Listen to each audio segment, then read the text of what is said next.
This is video 3 of 3 for series number 2. Video number 3 of 3 is going to deal with interpretations, which is a level 3 response. Level 3 response deals with looking for the deeper meaning in the text, or looking for the implications behind the text. And we're going to be looking at this same article, How Language Seems to Shape One's View of the World. Go back to see videos 1 or videos number 2 to review level 1, level 2 responses. And level 3 to recap. It's interpretations. We try to find a deeper meaning in the discussion. Interprets the overall meaning of the presentation. So for level 3, you're not going to be doing a line-by-line analysis. This article is 4 pages. It's much too long. So you're looking for overall meaning of the presentations. You're looking for the general meaning, a global understanding. And you want to try to make inferences. So you're looking for the trying to derive some sort of interpretation from the facts. No wild guesses and no wild assertions. It has to be based on the text and analyze what the text means. So you're looking for implications.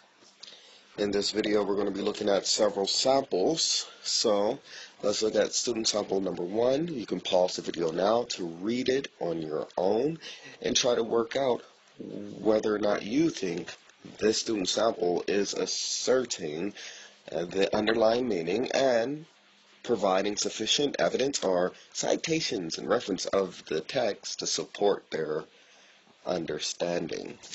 Right, so in sentence number 1, starts off pretty good. This article makes a case for the current studies which face dissecting opinions. I believe this is really poor word choice.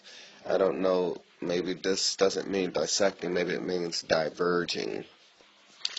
Sentence number 2, language may be an influential aspect of how we behave and our habits, which will explain cultural differences as in small aspects of left and south. Alright, so the words may be an influential aspect. It's not very assertive language in terms of making a claim of what the author is trying to say. Also, here focusing on left and southeast, a little bit too detailed, too specific when trying to look at the overall meaning. As Professor Boroditsky's experiment has proven, bringing attention to the subject may as well prevent misunderstandings between cultures and provoke an easier approach to learning different languages. That's a very good statement there. Bringing attention to the subject may as well prevent misunderstandings between cultures. Alright, so was that the author's intention is the question. This is a very good assertion, but is that trying to prevent misunderstandings or harsh judgments or criticism? Was that the intention of the writer? That might be something that is achieved by this article, but is that the direct or perhaps indirect intention? If so, you have to be able to point to proof and evidence in the text. And I don't believe the text supports that assertion. But it is a good assertion. Language may, moving on to the next sentence, language may also be the way we learn and memorize. As in the example of Chashka and Stakin, as Professor Pavlenko stated. So now at this point, things are seeming like a summary. It's almost like a paraphrase. This is a restatement or paraphrase of the main ideas in the article. And that's not what we want. We want an inference. So maybe the next sentence will draw some sort of larger meaning from Pavlenko's study of language. The next Sentence reads, "It might not have any effect on our behaviors at all," argued Professor Werchter, who likes speakers of Mayan language to memorize the directions of a maze. Again, this is a summary, main ideas. These are all main ideas. And it's sequential. This student samples presenting the main ideas as it appeared in the article, but there's no interpretation. Moving on to the next sentence. Nevertheless, a problem must be contemplated from different views, and an experiment must be proven, disproven, and then proven again. So this statement here has nothing to do with the article whatsoever. This is the student's own personal commentary on the scientific method. This is an accurate point, but it has nothing to do with deriving overall meaning from the text. So it's not meeting the requirements for level 3 response. Moving on. Sometimes the design or actual implementation of the experiment may cause bias. Yes, bias is a very important consideration for level 3. This is very important. Bias should definitely be discussed.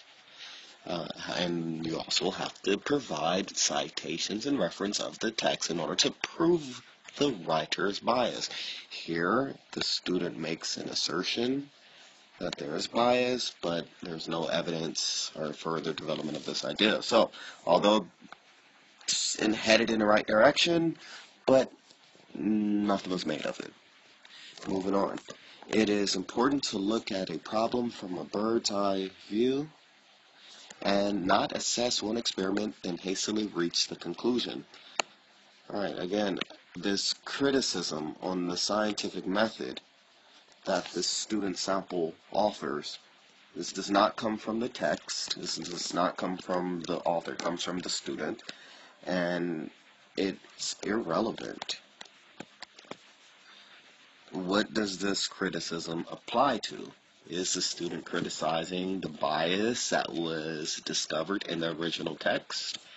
Uncertain. It's not clear. The link has not been made. Moving on. Student sample number 2. Please pause it and read it yourself to determine if this has met the requirements of a level 3 response. Sentence number 1. The passage suggests already very good language. You could also say the passage argues or asserts, but the passage suggests, very good. The passage suggests that knowing the difference in languages can have a striking impact on the way we think and the things we pay attention to. So this is asserting the overall meaning of the passage, and it's accurate. It accurately reflects what the passage's main topic addresses. Sentence number 2. Such as chashka, cup, and stakin, glass, is based on shape, not material. Suggests that languages make us notice different aspects of things. Alright, so this is a bit specific, this detail here. However, it's used as a detail to support an inference about what the overall meaning of the passage is, which is languages make us notice different aspects of things. Here, there's a bit of a problem with language. To say things is very vague. What should be stated here are observations. Language make us notice or make observations differently is the main idea here. Alright, so, but otherwise, it's the right idea. It is a level 3 response. Moving on. Pavlenko seems to criticize the way teachers teach as most of the teachers don't realize that the subtle differences that lie in languages. All right, so I think that this is a good reference to the text, kind of paraphrasing the main idea, and it's saying that Pavlenko was criticizing the way teachers teach. Okay, so it's still not a big interpretation for level 3 response, just mainly describing what the topic was, almost a level 2 to say that it's criticizing. Next sentence. The teaching method nowadays seems to be different, to be stiff. I don't know where this idea came from. I don't know if that idea was drawn from the fact that Pavlenko made a critical comment, and this is a concluding statement saying that they're stiff, but that was not explicitly stated in the passage. So this is more of an inference, and I'm not sure why the focus is on Pavlenko. That's not the author of the article. The focus should very much be on asserting what the intentions of the writer was, not Pavlenko's main ideas in interpreting Pavlenko's studies. So in this instance, wrong focus. So the goal here is to focus on what the writer's biases or values are. What is the writer trying to assert, not what is Pavlenko trying to assert. Moving on, next sentence. Teachers need to switch to a more flexible way of teaching instead of doing repeat after me activities, which are ineffective. Again, this is not really an inference. This is simply a restatement of what Pavlenko's study was, and the focus here is not correct. Moving on, Pavlenko evokes the educator, the importance of teaching a language, though its way of thinking instead of simply memorizing the words. Pavlenko, Pavlenko, Pavlenko, too much focus on this one professor. So the approach for a level 3 response is incorrect. Next sentence, again, starting Pavlenko speaks metaphorically. Yes, and the level 2, for level 2, you will point out the use of metaphor. But for level 3, it's time to interpret the deeper meaning behind the metaphor, what is being implied. And also for level 3, our focus is not on Pavlenko's overall meaning or intended meaning. So this student sample has already lost its value in terms of meeting the requirements of a level 3 response. There's also other problems with other assertions made, like the word envious. It doesn't appear in the original text, nor any other concept that relates to the idea of envious. Once the student moves on to the conclusion, now it starts to seem more like a level 3 response.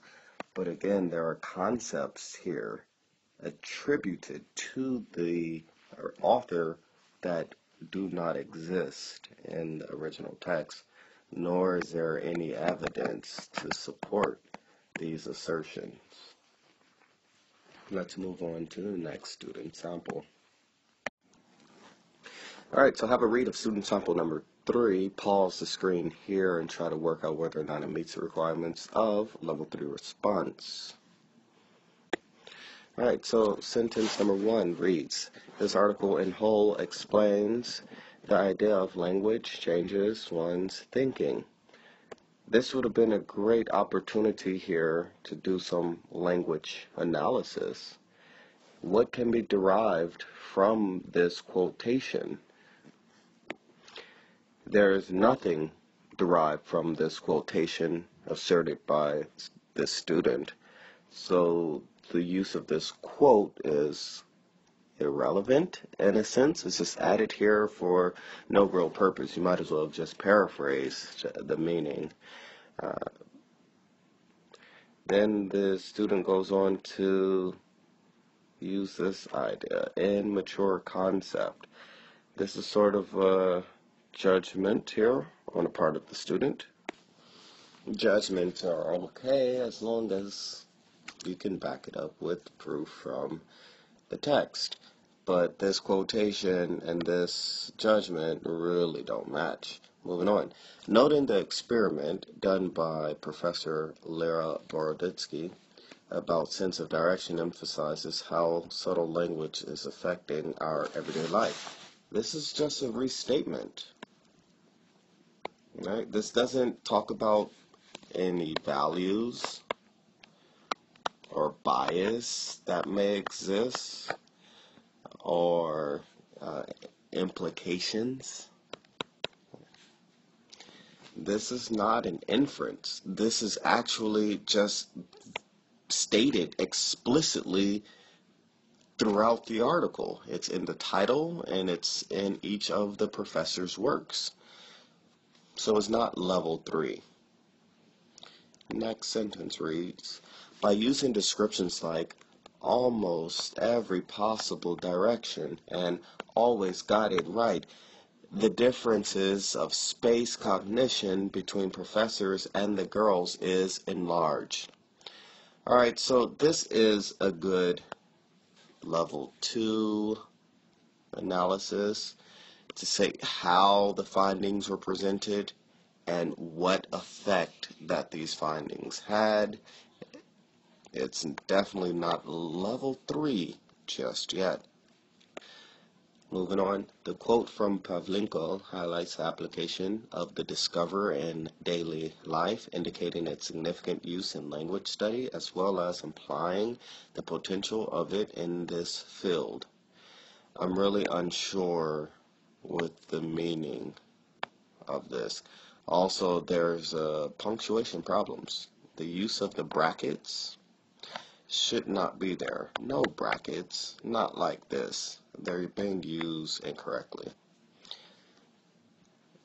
So if you're going to insert some quotation, you would just eliminate the period, eliminate the brackets, insert the quotation.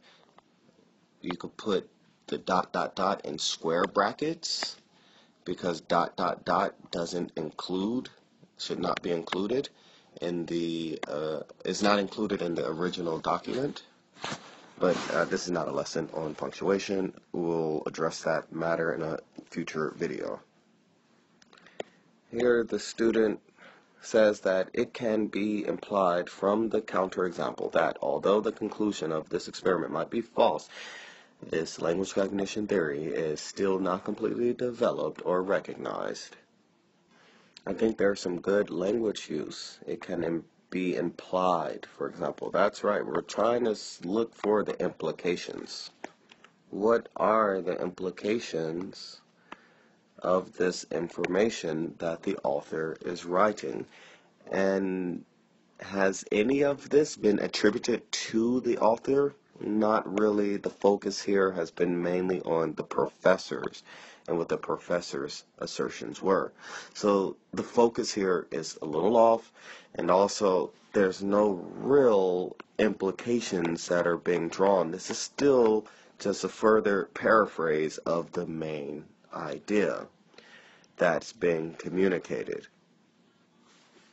Let's move on to the next student, sample number 4.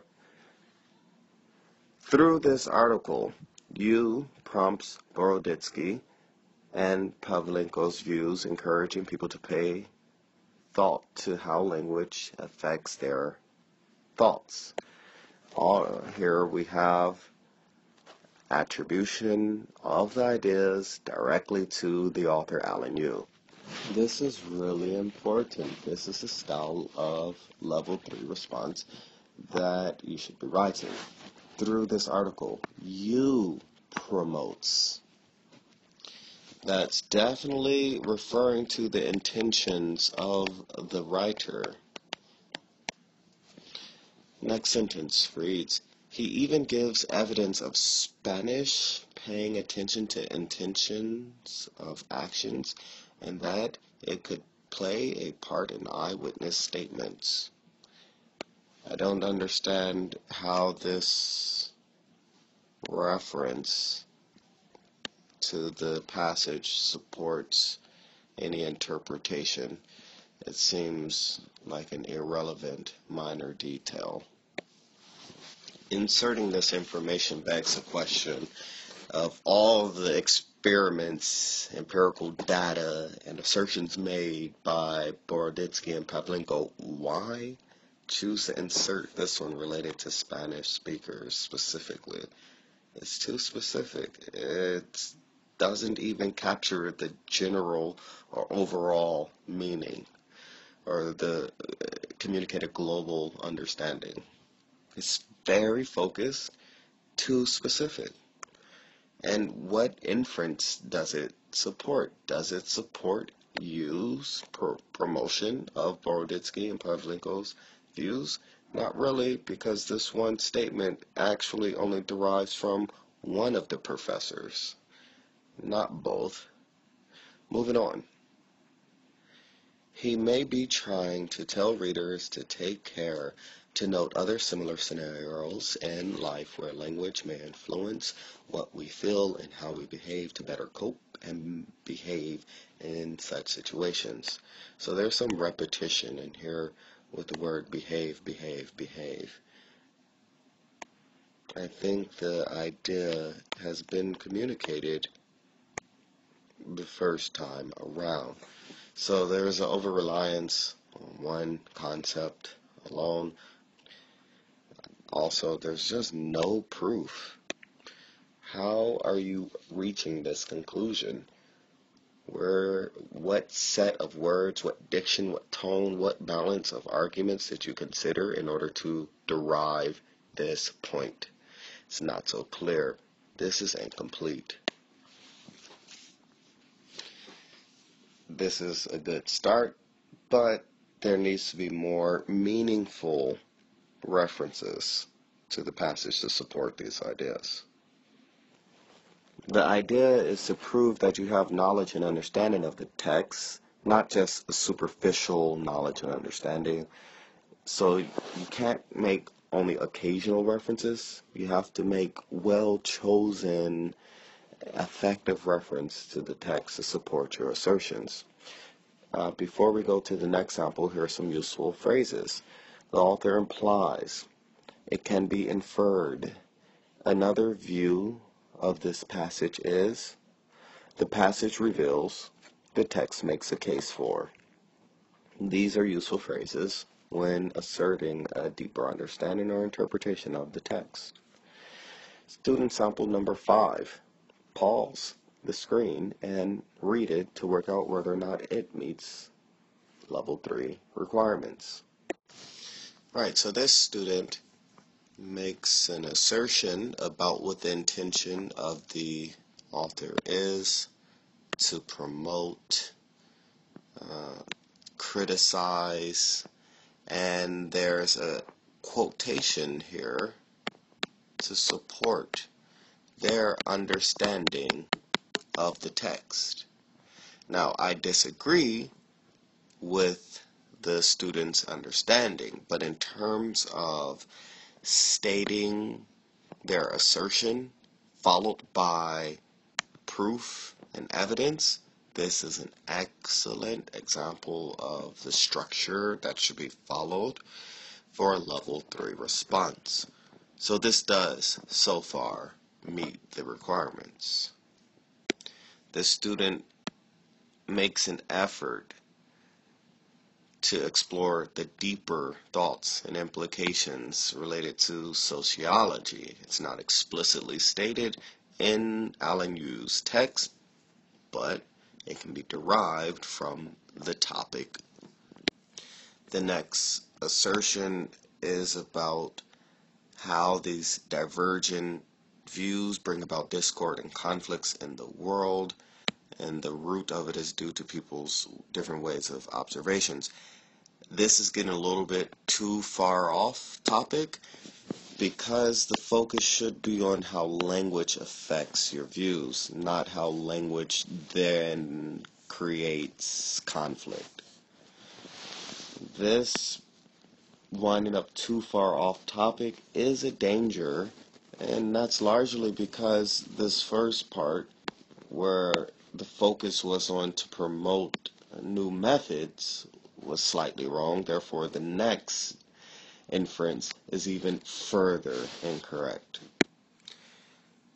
Working from this, you can see how the next sentence talks about nations. Well, the experiments done by Pavlenko and Borditsky had nothing to do with international relations. It was all about the individual, cognition, and behavior, and how language connects with it. So, to talk about nations and discord and conflicts, again, too far off topic. It's too far removed from the bulk of the meaning in Alan Yu's article. This sample has the right idea and the right structure, and I would give it credit for that. But in terms of actually being on topic, it is wrong. Moving on. This is the final sample. From the title being a statement, and considering the majority of the text, give attention to the idea that one's language affects cognition and behavior. It can be concluded that the writer favors the idea that language affects perception, behavior, and memory. This text has implications for educational reform and encourages language teachers to reflect on their methodology. So here there are references to the text. There is also language analysis by analyzing the title and noting that the title does not end with a question mark. That's an analysis of the language and the punctuation. There's a consideration of the majority of the text, so viewing the text as a whole, a global understanding. After the consideration of the title and then the majority of the text or the topic, then finally a conclusion is being made. Here is the inference. The writer favors. Here's the writer's values, or not values, but Alan Yu's bias has been identified. Alan Yu favors the idea that language affects perception versus the alternative view that language has nothing to do with perception, which was an idea asserted by one of the linguists, McWhorter. Is it necessary to mention here McWhorter's views to kind of tie that in? If this was all one essay with paragraph 1 being level 1, paragraph 1 being a restatement, paragraph 2 being a description, then paragraph 3 can be the interpretation, and you don't need to restate that it was McWhorter who gave the opposing view. But perhaps it might be useful to say that here explicitly, that Alan Yu presented two professors and a novelist in favor of the main topic that language affects perception, and then only one linguist against this concept. So if you were to balance it, you would see that, yeah, there are 3 against 1. 3 for, 1 against. There is Alan Yu's bias being exposed. And in the final sentence, the text has an implication. More references should be provided here to support this implication. How is it clear that education reforms are being implied, or that there are implications for teachers? Where is that being derived from in the text? Otherwise, this is a really good start. These are really large, like abstract statements, but lacking supporting details from the text. More supporting details would be helpful to complete this level 3 response. Otherwise, this is a good start. I like to try to keep the videos at 10 minutes. This is 30 minutes. So I'm going to conclude here. Here's a final sample response, which is up to you to analyze and see whether or not it meets the requirements of a level 1, level 2, or level 3. I'm not going to annotate it or give my feedback on it. You try it yourself and maybe send me an email or comment to let me know your views. Next videos, we'll be talking about soapstone. Until then, happy studying.